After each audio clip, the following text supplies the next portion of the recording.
hello there. I guess you weren't expecting to see me here. Oh, I know it's been a while, and as you can see, I've been busy. So let me get this thing on the ground, and I'll give you guys an update. Logo. Hello, so we're back on the ground, and as promised, here is a little update. So let's start with my last semester at Duke. So I got tired of trying to charge these batteries by hand, and the power supplies here aren't enough to drive this battery charger. So I've gone ahead and got this power supply, which can supply 67 amps at 15 volts, so more than enough. But as you see here, the ground, live, and neutral inputs are like this, so any normal plug won't work. So I'm going to cannibalize this plug, and I think I'm going to cut this wire around here. I don't want to make it too long because otherwise we have too much impedance. So around this long should be fine, and I'm going to make this, cut this right here and get the wires out. Alright, so I have put some little connectors on there to make them a little bit safer to handle. So now I'm going to blow some hot air on it to make the heat shrink actually shrink. Alright, that's good enough. Alright, now all three of these have been connected to the power supply, and hopefully correctly. So the green one here is earth, and this here blue one is live, which is weird, but I think it's right, and this brown one is neutral. So I am going to try to plug this in and see if anything explodes. Alright, moment of truth. I am going to leave this power strip off first. I'm going to plug this in. I'm going to... It works! Okay. Cool. Nothing blew up.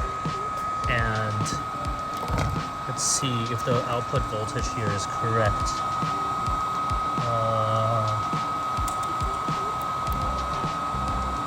Yep, 15 volts, just as we thought. Alright, so now the next step of the process, I have connected these two wires to the positive and negative outputs.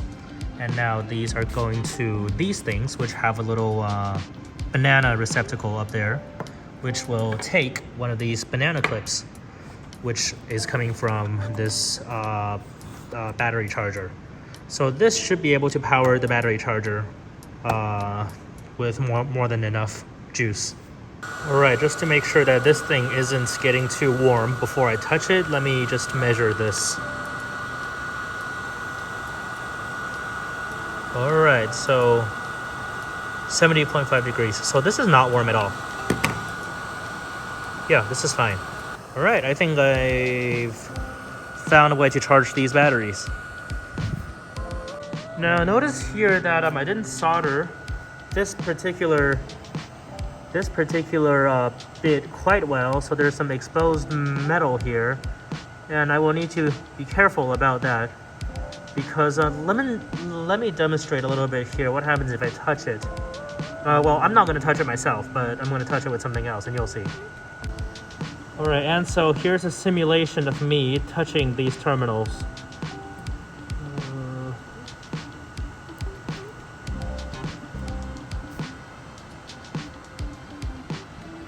Yep, that's what happens. So, should not touch those. This might be pretty obvious, but do not try this at home. Alright, so I did sustain one injury from walking into a table. So I was still pretty active in the music scene at Duke during that semester. I played and sang in a whole bunch of concerts, and I also conducted the pit orchestra for Into the Woods. And I also live streamed my senior recital, and you can find it on this channel. But here's a little excerpt.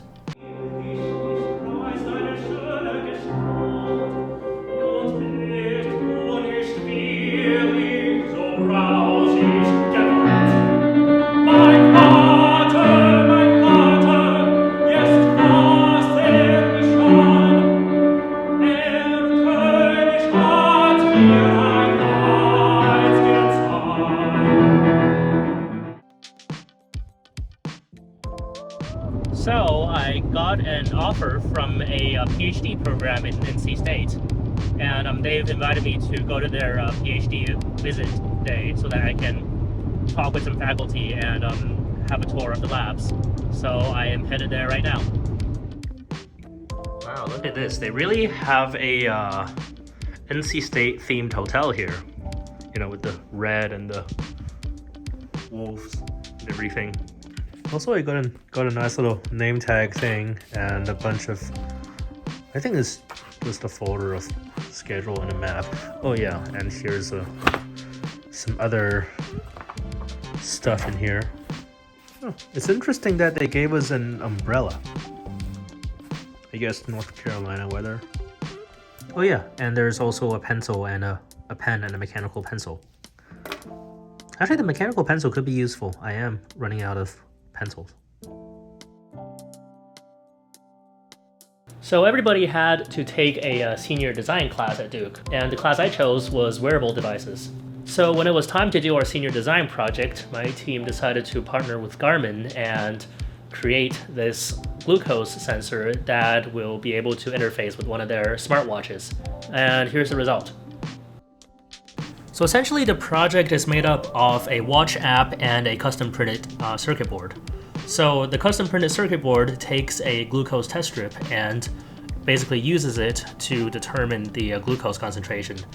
And then after some processing with an Arduino, it sends it over to the watch over Bluetooth. As you can see, this project turned out pretty cool. And after doing that, I actually decided that's what I want to do for my PhD. So I ended up accepting the NC State offer and joined the lab where I would be researching wearable sensors, especially self-powered wearable sensors. And then a few months later, I graduated, took a little break, and then headed over to Oberlin Conservatory for a Baroque music performance program. And that was actually really fun. I joined the program as a singer, but I ended up learning a lot more than just Baroque singing. I ended up learning a lot about the harpsichord as well. And I also came across someone playing a sea shanty on an organ.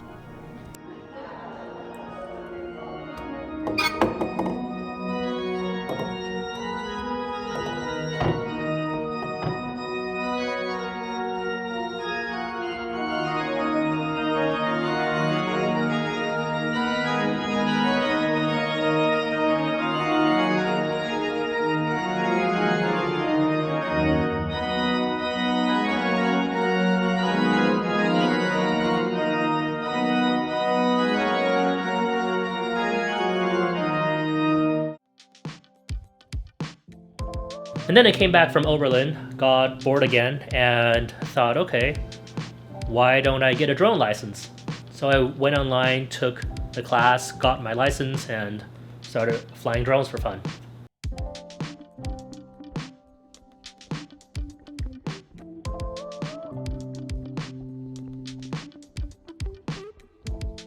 And then a few weeks after I got my drone license, I was like, you know what, I might as well just get a pilot's license. And that would bring us to what you guys saw in the beginning of the video. So my first semester at NC State was basically taking some classes, some really interesting classes actually. Here's a little video of me controlling someone else's arm with my arm. So that's cool. And basically getting up to speed with the lab that I joined. And also the flight training. So we're pretty much caught up at this point, and I guess I'll just leave you with some clips of me trying to talk to air traffic control and sounding like a 5-year-old. Enjoy. So my instructor said talking to air traffic control is like ordering at a drive-thru, but I'm the kind of person who would immediately forget everything I was going to say as soon as they asked me what I want. So there's that. Greensboro approach, Skyhawk 3030 Echo, student pilot. Skyhawk 3030 Echo, Greensboro approach, Greensboro Tower 3034, say request.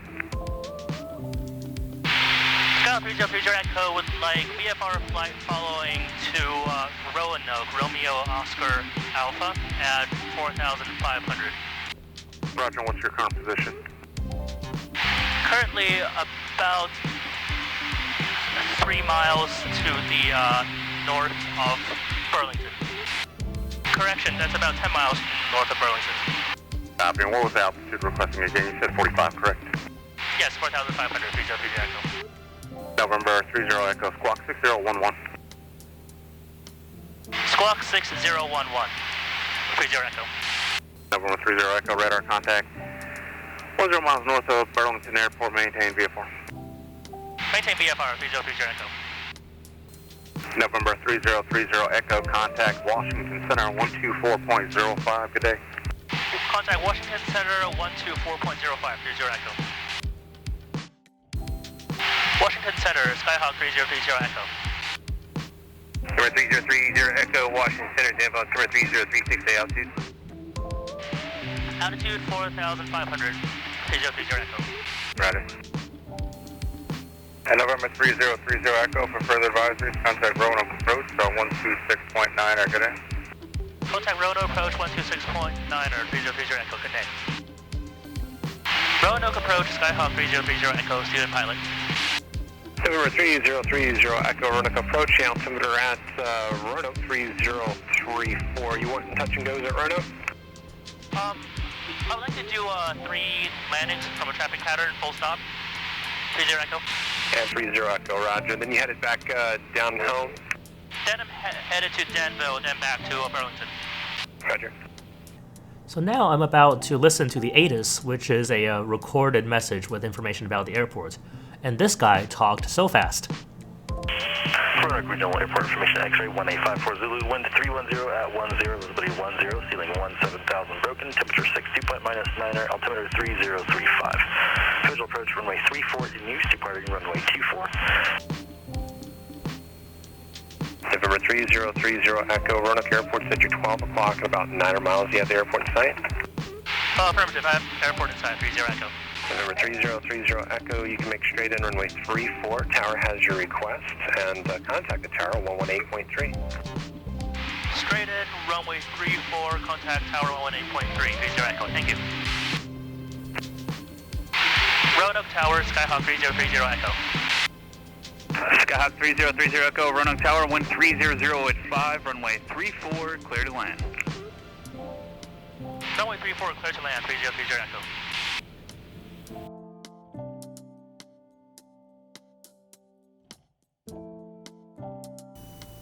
Good afternoon, Roanoke Tower, HealthNet 6, handoff from approach. HealthNet 6, Roanoke Tower, wind on field 300 at 6, report landing assured RMH. HealthNet 6, copy the winds, report landing assured, thank you.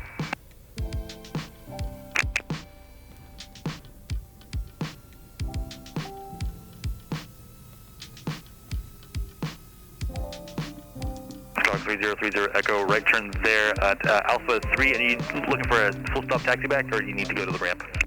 I'm looking for 3 traffic patterns with full stop landings, 30 Echo. Squawk 3030 Echo, roger, taxi to runway 24 via Alpha Bravo. Runway 24 via Alpha Bravo, and do I turn left or right here? Take a left turn for runway 24. Left turn, runway 24, 3030 Echo.